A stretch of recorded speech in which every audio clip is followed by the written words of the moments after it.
right, tell us who you are and what you do. I'm Cole Ashman. I'm the founder and CEO of Pila Energy. And I'm excited to talk to you about your fractionalized, virtualized mesh batteries. This idea that you can essentially take a power wall and divide it into lots of different pieces is a really cool concept to me. I've been getting excited over the past year about this idea of adding batteries to appliances, and you guys are doing that in a really interesting way. That's right. Yeah, we like to say we're taking the battery out of the garage and into the future. So you nailed it with that intro. We're developing small batteries that can be placed where power is most important to you throughout your home, room by room, appliance by appliance, to not only provide backup power, but in the cases of important appliances like your refrigerator, actually upgrading that appliance and giving it new capabilities and interesting features.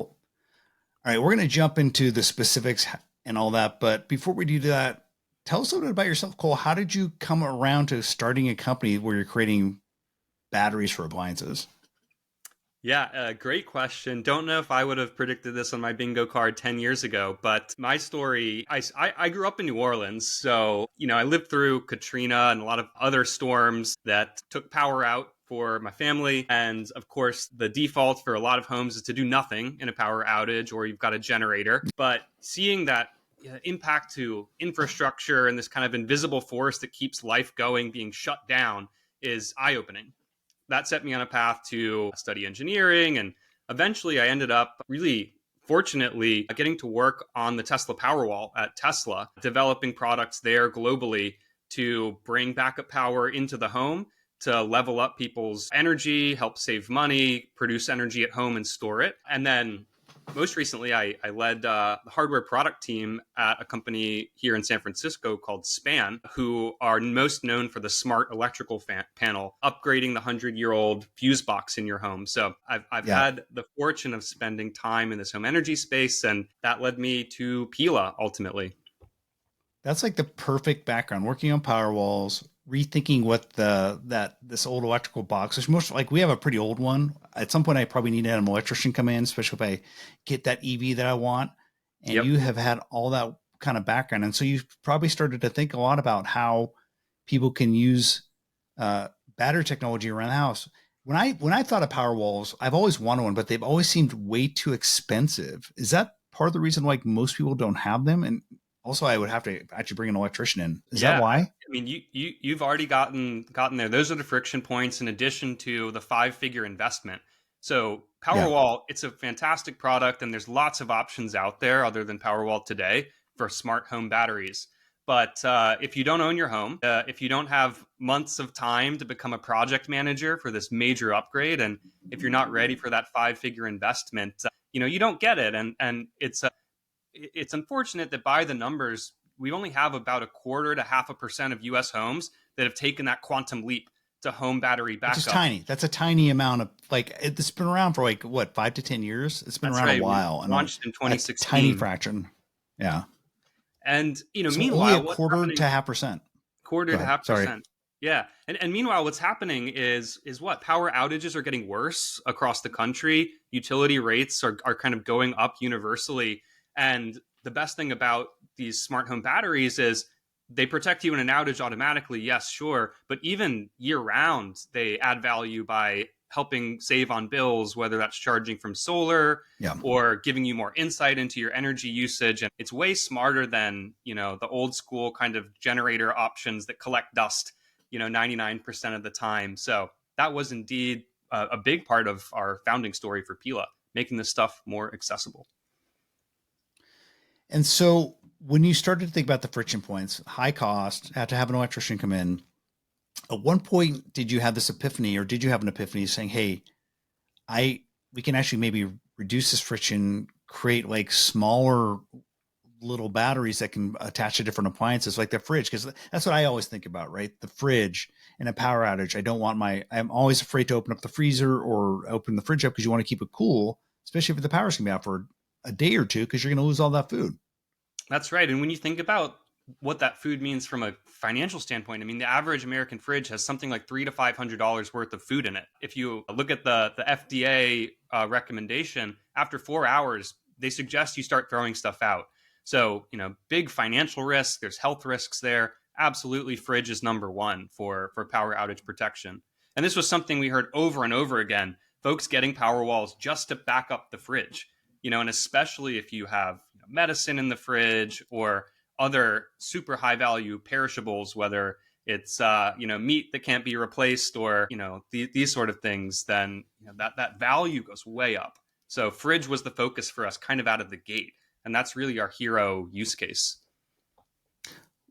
It begs the question, why haven't there been big appliance brands, refrigerator makers that have backup battery? Maybe they have. I should be paying more attention. I should know this, but maybe there are some that, but I definitely don't think it's common. It seems like this should have been something that's maybe built in on a fridge. You Why would not? think so. You would think so. And the answer is no. I think a lot of this is it's timing, right? Outages are more relevant than they ever have been. Yeah. But it's the classic story of companies that have, lost sort of innovative edge and really rethinking, which is, why it's fun to come in on the startup side and say, hey, why don't we do this completely differently? We have all of the Lego blocks. Battery prices are coming down.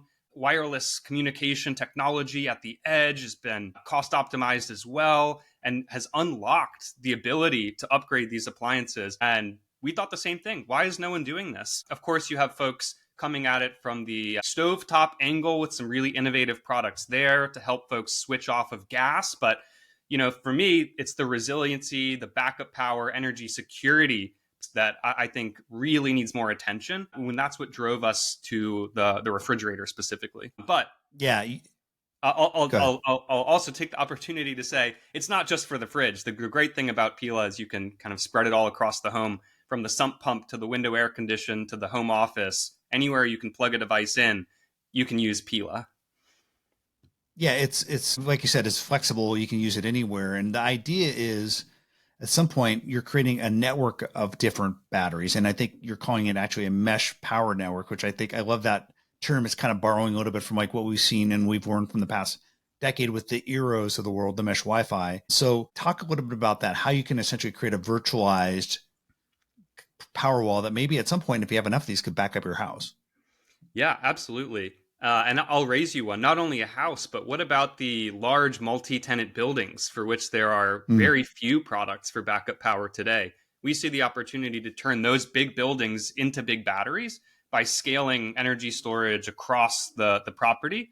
And then the challenge becomes, how do you get those all to work together? There's a concept on the grid called virtual power plant, which is, hey, let's take all of these Powerwall garage-sized batteries and operate them together when the grid is in moments of stress and need to displace like a big natural gas plant or whatever it is. We're scaling that down to the home size and the building size. So our battery mesh network is all about operating batteries together to charge and discharge and manage energy like one system without the hassle of having to set each one up and program them separately that requires, an engineering degree. So much like mesh Wi-Fi, you can start with one, you can add more over time, and it just scales up and up and up. So talk a little bit about how this works. Is the coordination, these things are working together and communicating, but there's not necessarily power going from one of these batteries back into the home power network, or am I wrong there? Are you, if you have one of these batteries connected? Yeah, let's talk through a few examples. The easiest example would be, hey, let's say you have solar on site, on your roof, attached to your building. When that solar is producing, you want to store that solar energy so that you can use it at night or when solar is not producing. That's the most cost-effective way to produce and store energy. Alternatively, if you don't have solar, many of us now have time of use electricity rates where the cost of electricity actually changes depending on the time of day. So charging from cheap electricity, holding on to that, and then using that for, powering your fridge or whatever it is to avoid the expensive electricity can have bill savings for you over time. And if you want to realize that at the site level, you need these batteries kind of working together to charge and discharge. The other really important piece is making setup dead simple. It's not going to be a scalable product if you have to program your Wi-Fi credentials in at every step of the way for the 9th, the 10th, the 11th one of these that you add. And when you want to remove one or replace one, they need to automatically kind of recognize that change and remove all of that hassle from you. And again, that's the beauty of these Eero and other mesh Wi-Fi systems. And we're borrowing a lot of the lessons learned from there so that you can scale up coverage, make changes, and the hard parts are handled by the software side on our part. And your question about bidirectionality, much like the most modern electric vehicles today that are capable of exchanging power with the grid in both directions, our hardware is capable as well. It's a really unique part of our design. And we're really excited to see states like Utah, who just this month put legislation forward to pave the path to this bidirectional kind of solar battery operation via plug and play systems. So we're on the cusp of that in the US, and we're ready for it and excited to unlock that capability over time. So if I had 5, 6, 7 of these in, a 2, 3 bedroom house, could it essentially act as a backup? We're here in the Seattle market today. We're actually talking about like super high winds, 50 miles per hour. They're talking about power outages. And if I had a house with 5 or 6 of these, could I essentially back up my house power with this bidirectionality? Do I need to do anything in terms of like having an electrician come in, or will it just work? So out of the gate, let's talk about setup. You plug it in, and then you plug in your devices to Pila. So power passes through. When power goes out, the device recognizes automatically that power's gone, and in a split second, without the fridge or the appliance losing power, it provides backup power, and it'll tell you, via the screen on the device and via an app, how much time you have left, and you can kind of manage that. That's the same for every room. So in a power outage, out of the box, each of these kind of backs up those individual, let's call them nanogrids throughout your house. Yep. And then when the grid is up, the mesh network allows them to do that 24/7, 365 value of saving you money on your bills, kind of putting a picture together of how you're using energy throughout your home. Stay tuned for more on the, whole home backup via bidirectionality. But, we're out of the gate kind of providing this focused backup power that only requires plugging the device in. Okay, so right now it's essentially whatever's plugged into the battery. Like the battery will be sitting on top of a fridge. That fridge is going to be backed up. But over time, you're saying you might have some level of bidirectionality that could maybe allow these virtually to connect to different appliances that aren't like right next to it and power it. Oh yeah, absolutely. It's not a technology problem, but we're very aware of the codes and standards around install and electrical systems, and it's a game of moving this forward intentionally with partners in the regulatory space and utility space and the rest. And it's exciting to see that momentum building in the U.S. I think this idea of a solar system and a battery system that you own and you can take with you and moves with you and is way more appliance-like than a fixed infrastructure on the wall that you're going to say goodbye to when you move. I think that idea, we've seen it take root in Europe, and the motions are starting here in the US. For those who aren't familiar with what's going on in Utah, can you briefly give a little primer on what that is and why that's important? Absolutely. Yeah, the trend to follow is often called balcony solar, has really, really taken root in Germany, where you as a renter or a homeowner can plug in Germany. It's up to 800 watts of solar panels, which might hang off of your balcony, and you produce power, and that helps offset your utility bill, right? So it helps with saving money. And if you have a battery, you can then, of course, add backup power and resiliency. So Utah, in March of this year, passed House Bill 340, which is beginning to pave the path for that functionality in the U.S. They've set a target of up to 1,200 watts, so higher than what's in Germany. And that's set a lot of conversations in motion in the energy space of how we're going to do this and how the codes and standards are going to evolve. So all these different regulatory agencies need to kind of move forward together. And what we've seen from Utah is the first step of that in 2025. Is it essentially more of a DIY solar? I mean, I've had local folks come out, or salespeople ask about putting solar on my roof. They gave me like a 6, high five figure proposal and then said, well, we're not even sure it's going to help you that much. And like, would have to take a second mortgage out to basically put the stuff on my roof. And so I think that this is probably disincentivizing a lot of people who maybe want solar. So is essentially this idea of balcony solar, a little more DIY, people can essentially hang their own essentially solar panels at their house. That's right. Absolutely. It's Okay. DIY, but it doesn't have to be cobbled together. These Okay. are safe, tested, mass market ready products. But the beauty of it is that you own it. It's plug and play. And, in the case of adding a battery, you can add that backup power functionality too. Where this really, I think, is going to move the needle is for those styles of homes like multi-tenant, multi-family, to access, all of the energy savings and these benefits that they've traditionally not been able to unless, the building owner decides to invest in a big fixed solar and storage system. Very interesting.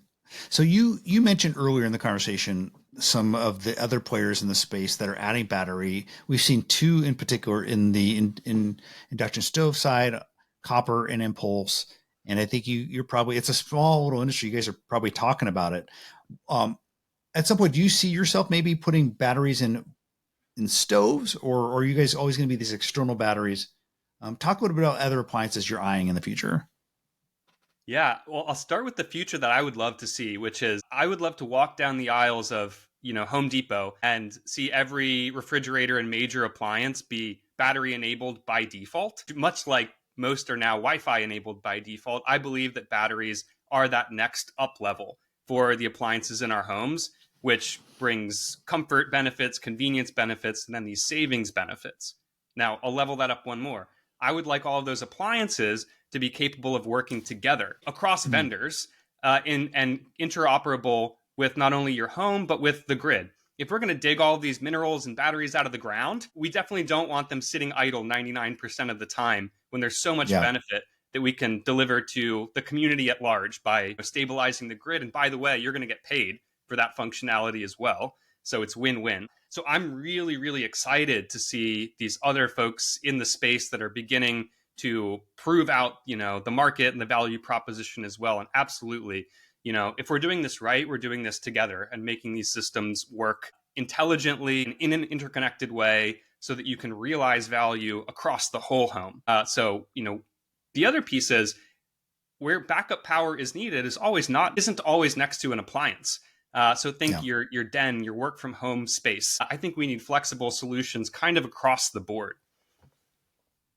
So when you say you would like refrigerators or appliances to be backup ready, how is that different from what they are today? If you can, I assume you could take your battery and plug it into your Samsung fridge or your Whirlpool fridge today.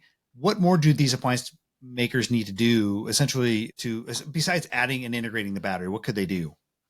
Yeah, a lot of it comes down to the in the weeds kind of software electrical architecture. How do you Okay. make it capable of working with the grid versus, a kind of glorified backup system that's bolted onto an appliance? So that Okay. interoperability piece, it's super interesting, and I won't get into all the details. But the other more important piece is probably software.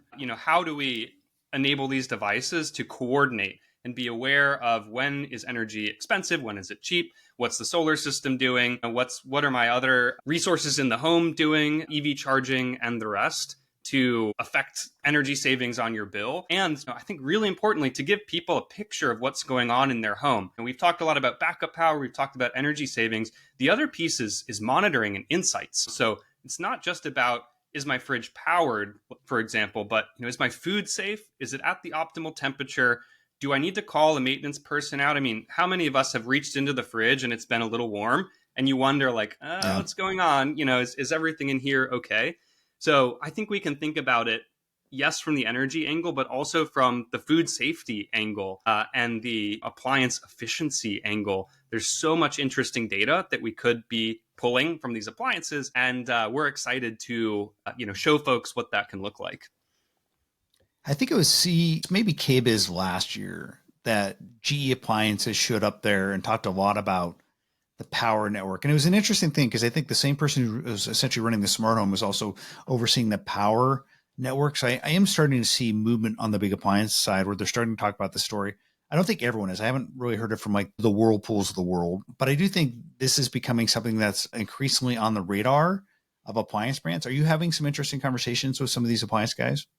Yeah, absolutely. Nothing that I can divulge today, but Oh, we've had a tremendous amount of interest from folks, let's say across home appliances and devices. The backup power game is complex. We've already touched on a number of topics from backfeeding to interoperating with solar and the grid. And, our team has the benefit of having built some of the most advanced products in this space. And we're converting all of that learnings and packing it into the package that is Pila. And for that reason, the battery module and the software intelligence have sparked some interesting conversations.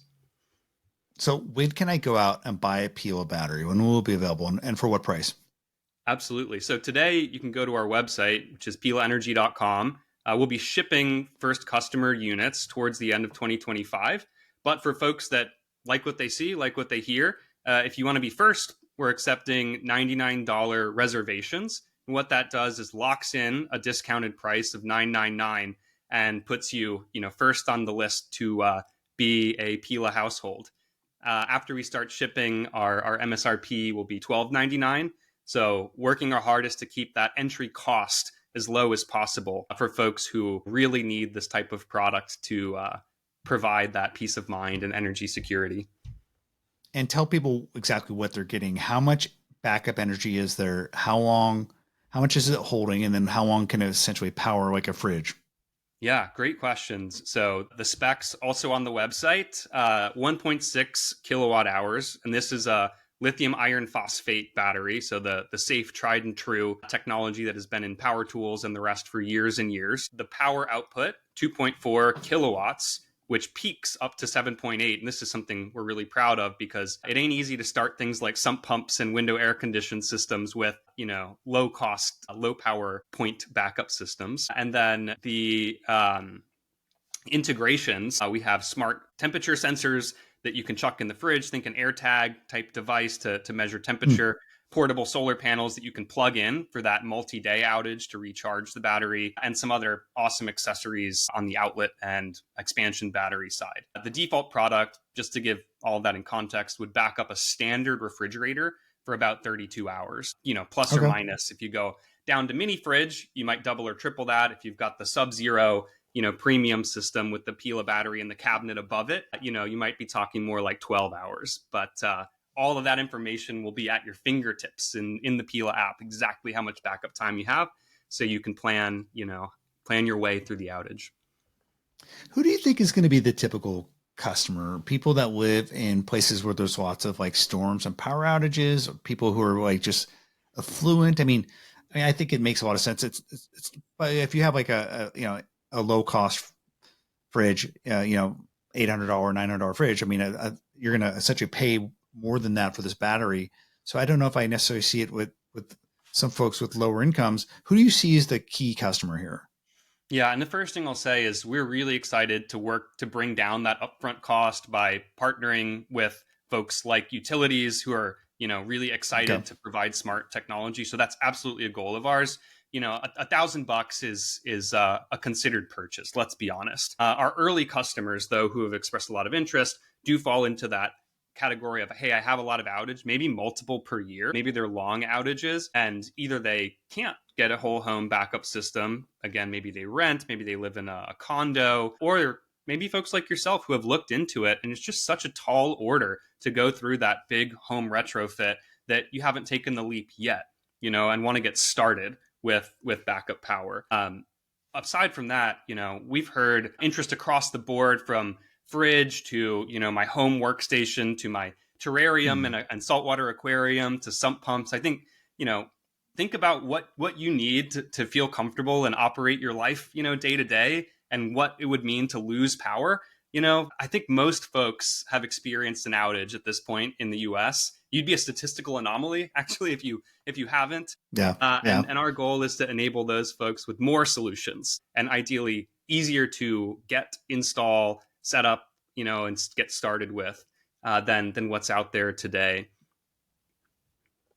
Well, this is exciting. I thought it's a cool product. Looking forward to hear how you guys develop it over time. And looking forward to hear more as you guys grow. Thanks, Cole. Thanks, Mike.